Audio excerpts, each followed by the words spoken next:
আর প্রশাসনকে মিসগাইড করছেন, মুখ্যমন্ত্রীর হয়ে আশ্বস্ত করছেন।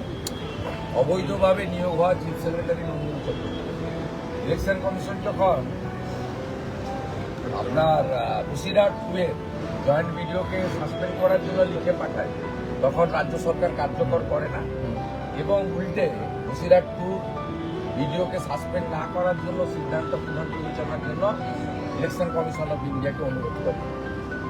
আমার কাছে স্পেসিফিক তথ্য আছে, নন্দিনী চক্রবর্তী গতকাল এবং গত পরশু জেলা শাসকদের ফোন করে বলেছেন ভালো বাজেট করেছেন এবং অ্যান্টি ইনকামবেন্সি কেটে যাচ্ছে, ইলেকশন কমিশন কিছু করতে পারবে না, সেটা শুধু আপনারা শোনার দরকার, কোনো কথা শোনার দরকার নেই।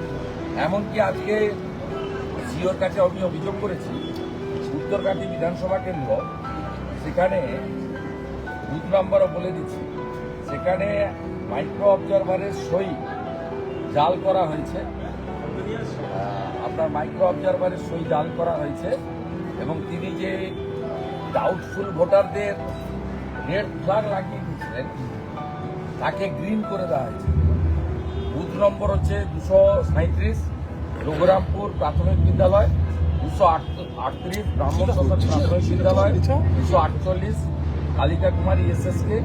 এইভাবে একাধিক বুথে মাইক্রো অবজারভারের সই পর্যন্ত জাল করে তার তিনি যে ডাউটফুল ভোটারকে রেড ফ্ল্যাগ লাগিয়েছিলেন সেটাকে গ্রিন করে দিয়েছে।